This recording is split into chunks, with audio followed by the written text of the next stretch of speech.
Oh my God. Save me. Save me. I'm Russell calling for YouTube Joel Saints. That's my buddy Patrick McCray, my buddy Alan Gallant. We're here to review the movie The Conversation, directed by Francis Ford Coppola, written by Francis Ford Coppola, produced by Francis Ford Coppola. And no, I just didn't do that to read the name 3 times. Starring Gene Hackman, John Chazelle, Alan Garfield, Cindy Williams, Frederick Forrest, cinematographers Bill Butler, edited by Walter Murch, music by David Shire, production company, The Directors Company, distributed by Paramount Pictures, release date back in April 7th, 1974, budget of $1.6 million. Box office, 4.9 million, baby. This thing made some money. It made over 3 times its budget, which is pretty darn good for that era. I'm shocked that they spent as much as they did. I wonder if it was on all the recording equipment, honestly. Quite possibly. And, well, salaries do come into play when you've got a large cast like this one. Yeah. You've got some pretty heavy hitters in this cast, actually. And they I thought it was rather interesting that they, and I had forgotten this because I saw this movie probably 30 years ago, something like that. I'm not sure. I can't remember exactly. But, I mean, obviously, John Cazale was considered a really fine actor. He'd already done with Coppola. He'd already done The Godfather. He played Fredo in The Godfather. I'm worried about Fredo. Yeah, I know. Well, Stan Ross, I was worried about him in this movie too. But Harrison Ford is in it, which this gives lie to the idea that Harrison Ford was completely unknown when he joined the cast of Star Wars. He was not. He'd already done American Graffiti. He did this movie.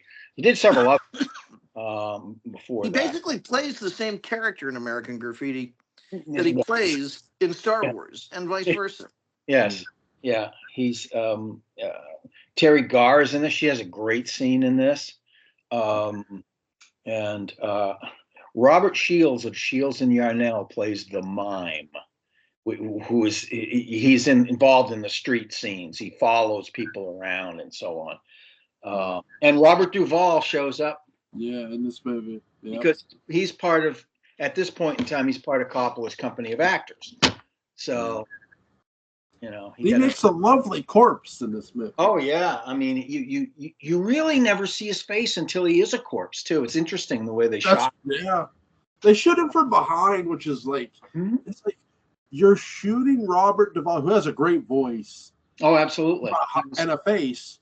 Yeah, from behind. Yeah, the voice is so hollow from that angle.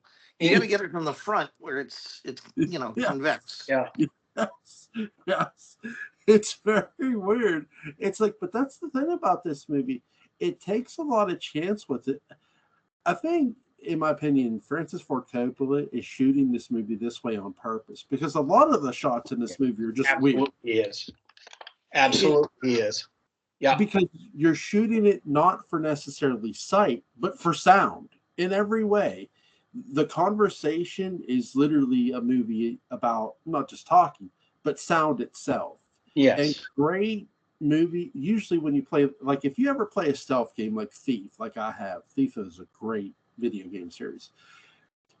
Great stealth games are 70 to 80% sound. Mm-hmm. Good stealth games are 60% sound. Yeah. This movie, though it's very, very much a stealth movie in a lot of ways for the most part. Gene Hackman is sneaking around listening to people. So this movie is, it has picture, but it's 80% sound. I watched it in a crowded airport with just a closed caption on. Yeah. It's, I'm kidding. That's all about sound. You wouldn't hear it. So you just got Cindy Williams is a cute young person, Yeah. It's interesting because, again, Cindy Williams was also in American Graffiti. Yeah. She was supposed to be in Star Wars. Yeah. She was supposed to be Princess Leia. Ah. And ABC pulled a Pierce Brosnan on her. Laverne and Shirley, sure. Yeah, and she couldn't Happy do Days slash Laverne and Shirley. Yeah. Yeah.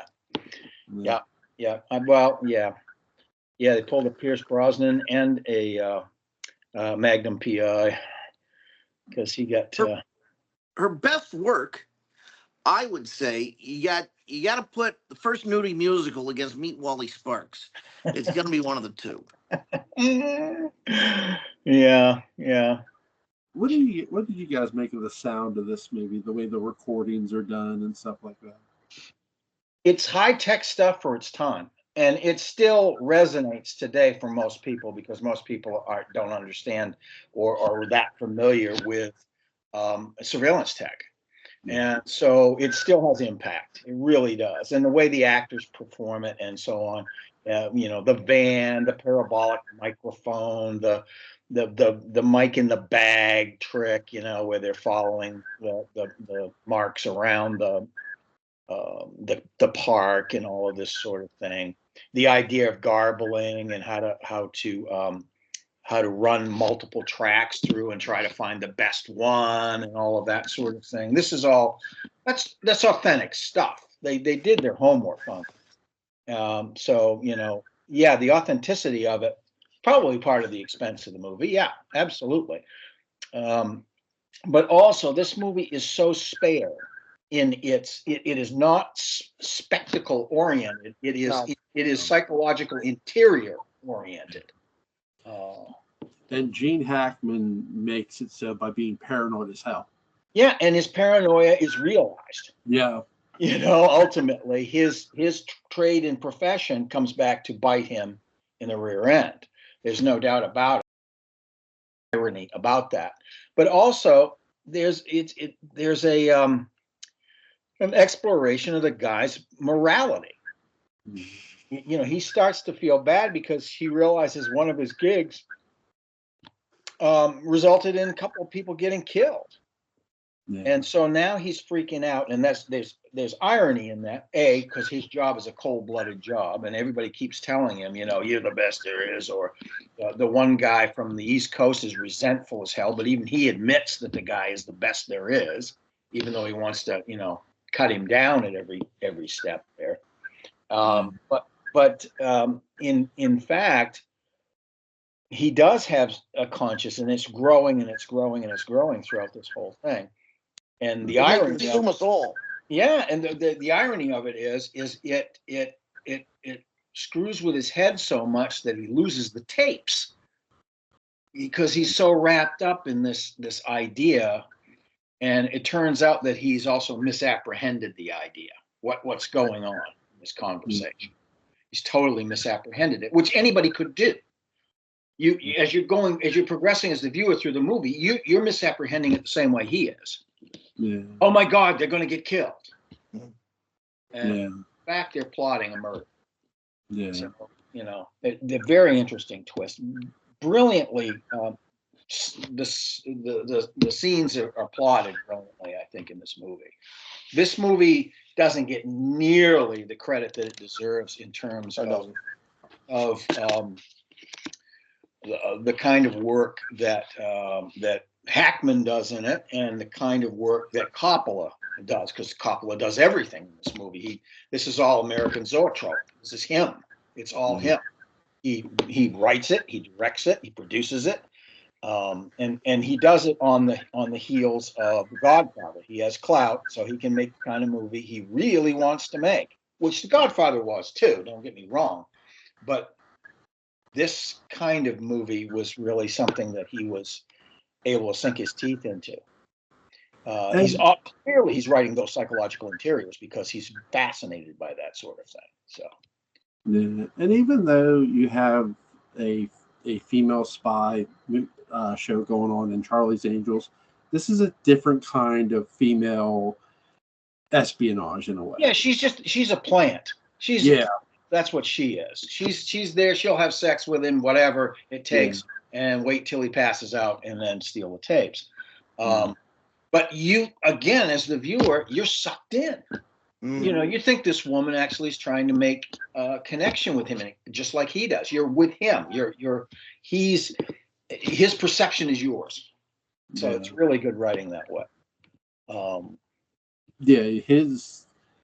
you're led down a false narrative in a sense, which is really smart. I mean, Coppola and Hackman do it right from a paranoid standpoint, because you're so paranoid as he's getting so deep in his own stuff. Right. He's listening, because he tells the one guy, "Your work's sloppy. Your work's getting sloppy here," and it's like he keeps playing it back, and it's like, well, it's so tricky, because it's like, are you really hearing what you're hearing, or are you hearing what you think you're hearing? Well, yeah, and that's what this movie really. There's horror movies that play upon this, but this movie plays upon it even better. He becomes obsessed with this thing because he thinks he can maybe, morally and ethically, maybe he can make up for the mistake he made before. Yeah. That resulted in people getting killed. It turns out that he's the one whose work's getting sloppy. Yeah. Because he's becoming emotionally involved. He keeps hearing from different people, "That's not what you do. You're the cold-blooded guy. You do this. You don't think about that." Da da da da da. But he can't stop himself from doing it because he's becoming more fully realized as a human being, and he's feeling guilty about the stuff that he's doing. Yeah. Is this you guys' favorite Gene Hackman movie, or?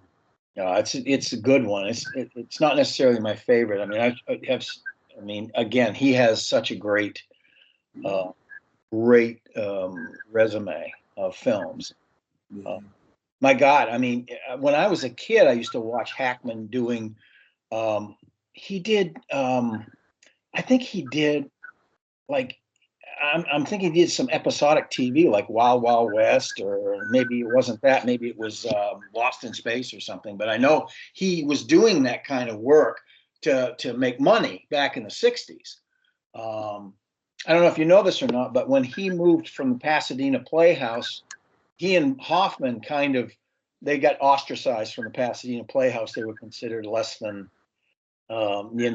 adequate.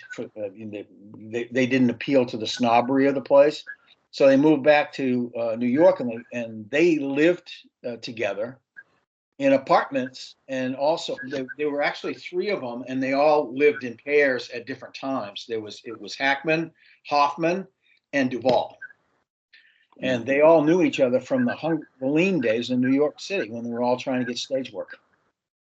Yeah. There's shows he was in, television series, Tallahassee 7000, The United States Steel Hour, yeah. Route 66, Naked City, The Defenders, The DuPont Show of the Week, East Side / West Side, and Brenner. He was in Brenner. So. You know what it is? I think it was Duvall, and I think he was in an episode of The Time Tunnel. I think that's what I'm thinking of. But yeah, I mean, I knew he'd done. They all did television at one time or another to pay the bills. Yeah, like I'm trying to read as you're talking. Sorry. So I mean, my God, that's fine. But yeah, he did a lot of. I forgot he was in The Graduate. That's right. Yeah. Okay. It's just an incredible list. He doesn't have a huge part in that, of course, but incredible list of stuff that he's done. I think the first big break that Duvall got was the first really big break, other than television work that he was doing in film, was To Kill a Mockingbird. Played Boo Radley in To Kill a Mockingbird. Duvall is still acting on occasion. Yeah. Still not officially retired. Yeah. Neither Hoffman, really, although Hoffman hasn't done any major film work in a while. But yeah. I know Duvall had played one of the villains in True Grit, but yes. That was one of his. That was a role of his. Because a lot of actors, like, in a way, westerns were like horror movies. Like, if you got to be in them, Whereas the Western stars went from, okay, we can't get roles in Westerns anymore, so let's get role in horror. Clue Gallagher was an example of this. Sure, He was sure. in horror movies in the 80s. Absolutely. But once you were in a genre, usually you could get work, Yeah. you know? Yeah, it's like That's what they, Western. you know, you have to be on a certain level to be able to pick and choose. And of course, Hackman got on that level eventually, particularly with the French Connection, because he already had an Oscar by the time he did this role. So in the conversation, so he was a sought after actor by this time. Yeah. But yeah, and so he got to kind of pick and choose things. Very talented actor. He does such a great job with the paranoia. That, and I gotta give Cooper a lot of credit for the close-ups he gets, for the tight shots he gets of people walking around. Mm-hmm. Yeah, the whole conversation stuff that keeps repeating and repeating and repeating. Yeah, because you're not just hearing it, you're seeing it. Yes. But it matches what you're somewhat hearing to it. Yes. Yes. The sound, it's not just the people talking, it's the people talking over the sounds that you hear, which is really great. Again, it reminds me of a stealth game. It's like really, really good that way. Yeah. And even though David Shire does the incidental music in this, there's a lot of jazz music in this. There's a ton of it, and it really sets an interesting mood because he's a saxophonist anyway. So in some key scenes, he's playing the saxophone, and of course, at the end of the movie, he plays it after he tears his apartment to bits. But for those of you who don't know, he gets a call at the end of the movie from this company, which is clearly some kind of adjunct to like a CIA or something. And the guy on the other end tells him he's being watched and listened to constantly. So he tears his apartment up because he's the Bugmeister. He ought to be able to find him. He can't find it. He tears the entire apartment apart and ends up at the end of the movie playing his saxophone, sitting in the only chair left in the play. Yeah. It's irony again, more irony. Hackman in interviews used to say things like, I always like to play a scene from the tension point of view. Where's the tension in the scene? And then I either play with it or against it, depending on what the script calls for and the character calls for. And in this one, he's playing a guy under fire, almost the entire, except for the first scenes. And then after that, once he makes the realization something may be going on here, he's now under fire the whole time. The so-called director that he's trying to give the stuff to, which turns out to be Duvall, is never there. So he refuses to give up the tapes so that they steal them and all this stuff. It's just all tension. He's under the gun, under fire. Yeah. That too. Hackman really loved this role so much when they approached him about Enemy of the State, he goes, well, I want to play my character I played in the conversation. Yeah. So they took a picture of the character in the conversation. They used it for Enemy of the State. They did. Which was smart. He plays a character. He plays the same character or similar character like 25 years later when he's really cynical about what's going on. Yeah. And has sort of rebelled against the system altogether. Yeah, it's weird because I had already watched the conversation by the time Enemy of the State come out. So when I'm watching, I saw the picture. I'm like, oh, okay. And they're like, and my brother's like, what? I said, dude, he's playing the character like from the conversation. He's like, the what? I said, you need to go watch the conversation. Yeah. It's like, it's just a different stage of his life. Yeah. And it complements, that's the thing, the movie complements it very well. Enemy of the State is a very good complementary piece to this movie. It is. And talk about tension. Holy crap. Yeah. To me, Will Smith's best movie. I know, like he has. Yeah, because he's surrounded by a cast of greats. There's a lot of great people in this cast. And so, he absolutely, I think he's brought up to his A game because of the cast that's around. Yeah, there's a lot of people in this movie. Jack Black's in this movie. Yep. My God. Oh, goodness. Jason Robards is in this movie. Jason Robards is towards the end of his Yeah. yes. He's Yeah. in Enemy of the State. He gets whacked in the first like 20 minutes, but yeah, he's in it. Yeah. Yeah. Briefly. So briefly. Yeah. Oh, my goodness. I But mean, yeah, really interesting movie. This is too. John, trying to make sure I get his name. Yeah, John Chazelle does a really good job playing off of Hackman here early on in the movie. yes. A life about paranoia that you lead could lead to paranoia, and it does a really good job building that up to that moment. You know, when you're Yeah, it's like a about virus. It gets somebody. worse. You start indulging in it, and it just gets worse. Well, it's one of the byproducts of certain kinds of obsession. Yeah. Definitely engaging in as well. So Yeah, it's like that old line. Well, just because just because you don't see it, just because you don't think anybody's after you, doesn't mean that they aren't. Or just because people think you're paranoid doesn't mean that you aren't either. It's like, but sometimes you are really paranoid and nothing's really there. right. This movie feeds into that very well. Yeah. All of it, just the whole thing, the sound, Yep. the sights, and the dream he has too about. Oh yeah, that's just totally. Yeah, really, really well done. Very Elm Street-ish in a way. The fog really plays into the movie very well. It's very close to his reality at that point in time too. When he first falls in the dream, you think, oh, maybe it's a cutaway to a scene, and then boom, he's still in bed. So yeah, it's great. And even though it's a different, in a way, even though it's a different director, that scene reminded me a bit of the Ninth Configuration and how that dealt with like dreaming. Certain. Oh yeah, well that movie is like yeah, it's a freak show when it comes to that stuff. Absolutely, absolutely.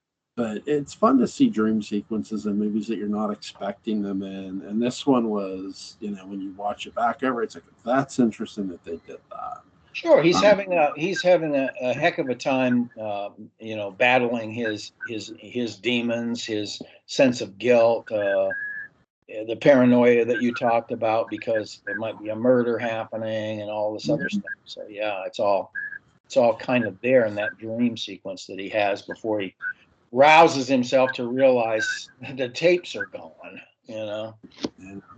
It's interesting too because when you get into other movies that involve murder, most murder is either it's set up through the killer.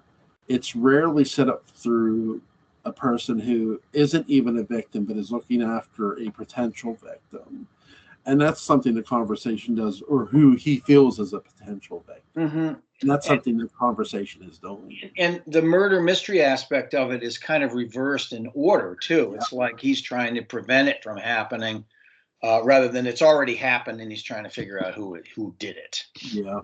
So there's a great deal, that's an interesting thing for an audience to look at as well. And I'm sure it was interesting for Hackman to play it that way because that's different. Yeah, because it's not necessarily just a detective story. I'm trying to prevent a completely murder here. I'm trying to prevent the actual death of who's being murdered. The problem is he doesn't realize who it is completely. He becomes an asset to it. Yeah, in a way, he does.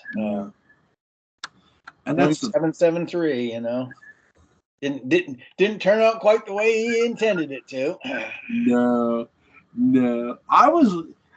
Every time I watch this movie, I always wait for Hackman's character to just kick in the door of 773. He's got too many tools. Yeah, too many tools. And it's like, this dude's got more lockpicks than a thief, and it's like you give him credit for it. So, he carries around a little briefcase with some bugs in it. The whole thing. It's just he is an expert at this, which also piques his paranoia because he knows people actually do this stuff. Yeah. He's one of them. The one thing I wish they would have did with this movie most, but I'm glad they don't because it leaves room to do it.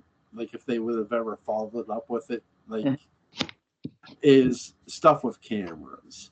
it's more about sound than just sight. It is.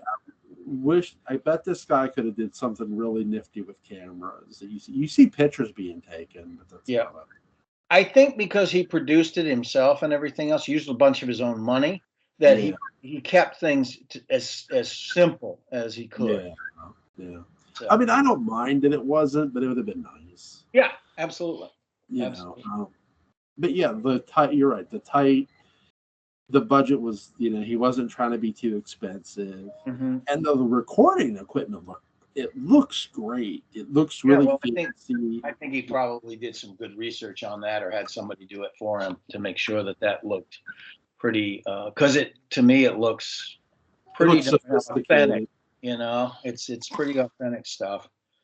It looks so sophisticated, right? Wow, and for the time, it was totally cutting edge. Parabolic mics and things like that were totally cutting edge. And I love it when they go to the convention, because then you see how some of these guys they're hucksters, and other ones are serious guys. I remember having CB radios and stuff like that as a kid. And it's like you see how that operates. I mean, you see these how video cassette recorders operate and stuff like that, and how you record something or somebody. And then there's the answering machine. It's like, oh, Jesus Christ. But these used to come with actually not a wiretap, but an exterior tap for telephones, where you put a suction cup on the receiver end of the telephone. It also, if I remember correctly, you could also plug it in to where it would record the person's message. I think, if I'm not mistaken. Absolutely. I'm not quite as young as I look. We're not talking about ages here, all right? Yeah. Let me get my walker, son. No. Oh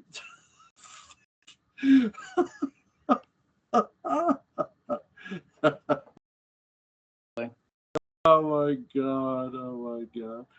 What's your favorite scene in this, Alan? My favorite scene in this movie is that whole extended scene where they all show up in his warehouse loft, where his whole thing is, and they're having this drinking party, and all of the dynamics between the characters at that point, and his reticence and guilt are starting to come to full flower. But the only way he can really show it is by his attitude, because the script is so spare. It's brilliant acting stuff going on in the scene. And you've got this one guy that's poking him the whole time, the East Coast guy, because he's jealous of him, and also he knows about the thing that got the two people killed.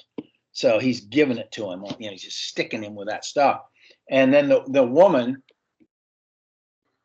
her relationship to him looks perfectly plausible. Like, she's decided she wants to hook up with this guy, no problem. And it turns out, of course, she's a plant. Yeah. But so that whole extended scene to me was really good, because it really expresses a lot of the inner conflict he's having from start to finish.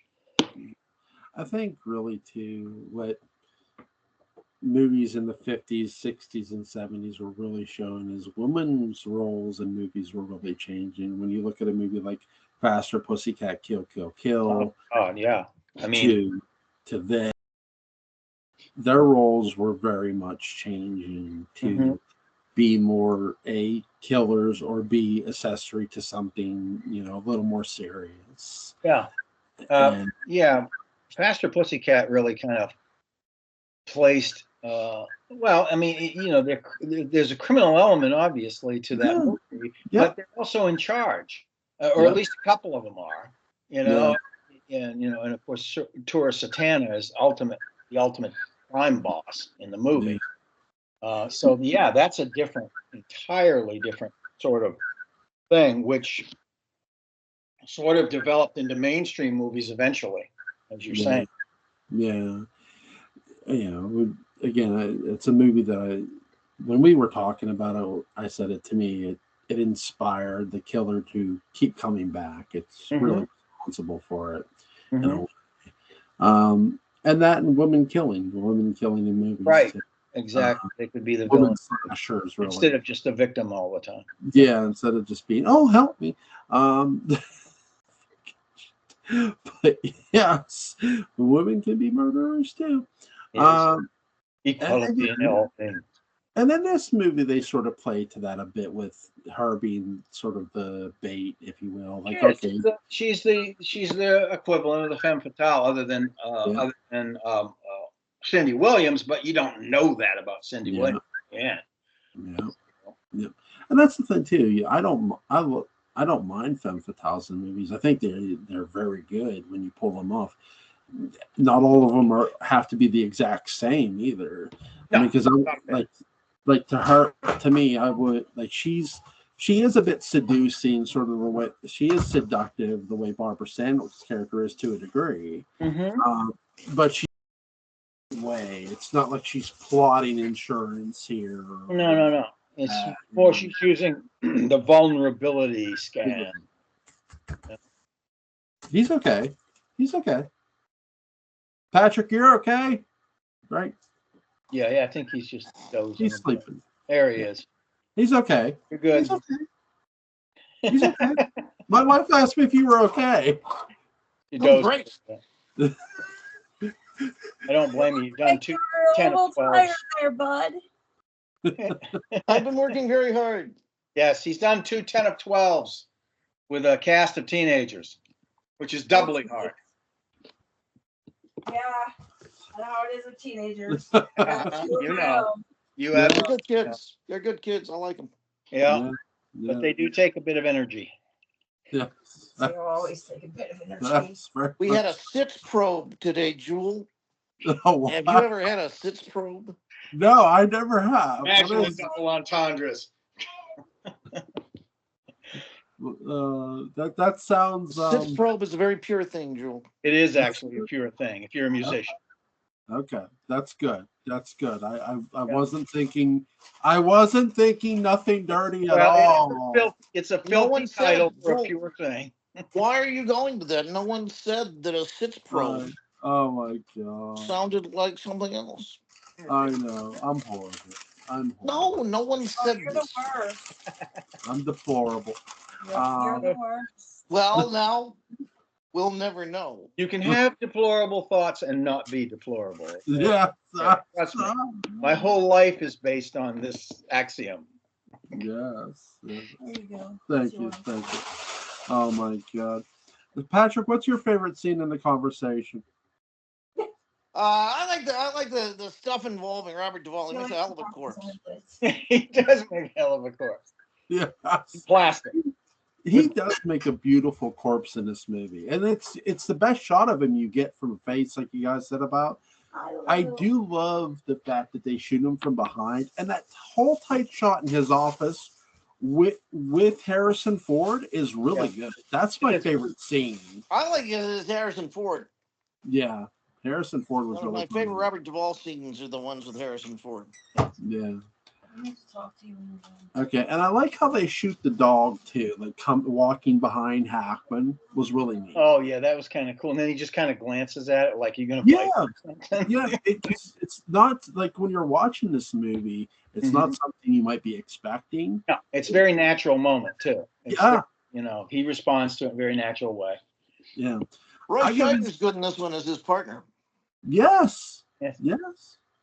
I give this movie a solid 9 out of 10. What do you guys give it? I like psychological interiors. I give it a 10. I absolutely give it a 10 for reasons so detailed I can't even begin to. It's so numerous I can't even begin to enumerate them. I will plumb them through my mentalist abilities. I got a movie suggestion for you guys tomorrow night if you're ready for it. Could happen. I'm born ready. Let's cover another Gene Hackman movie called Unforgiven. Ooh. Yes. What do you guys think? He plays the same character in that he plays in in the Quick and the Dead. in a sense. Yeah, he does. Except, well, yeah, one's a sheriff and one's a town boss. But yeah, you're right. He does. He plays very much the same character. Yeah, very much. The only different, the stylistically, those movies are different because Quick and the Dead is a melodrama. Yeah. It's shot like one. The whole cartoonish, close-ups and track shots and all that sort of thing. It's wonderful. Yeah. I love it. You know who taught me the truth that she's the sheriff? Mrs. Ann Summers. Yeah, it's true. She's the sheriff. It's true. She was even contracted to be the sheriff. So right. My dinner with Andre would have been better if she had been their server. Thank you, Chrissy. Like thank you. My God. Remember in that movie where they eat the quail? They eat the quail. I really wish that had been the thing from Eraserhead that they eat. Not the infant, but the little those wings. When it was still alive. Yeah. If David Lynch would have made My Dinner with Andre, we would have had a much more Andre would we would have had a much more interesting movie. Wallace Shawn would give birth to the infant at one point. Yes. Wallace Shawn would play the damn infant probably too. Inconceivable. Yes. It's fun if you take that movie and then you put some Jimmy Durante recordings under it whenever you see the infant. So it sounds like he's speaking about Mrs. Calabash. He's been ripped from the womb, and what's he say? Good night, Mrs. Calabash, wherever you are. That's right. Oh my God. Is 10:30 good, guys, for tomorrow? You can do that. Yeah. Unforgiven. Unforgiven. Sounds great. All right, guys. Link to Patrick McCray's Dark Shadows Day book on Bounds going to be in the description box. Link to Alan Gallant's YouTube channel. Colin's Port After Dark. He's got a new fucking video up. Go check it out. Have a good night, guys. Good night, Jules Shane. Bye. Good night.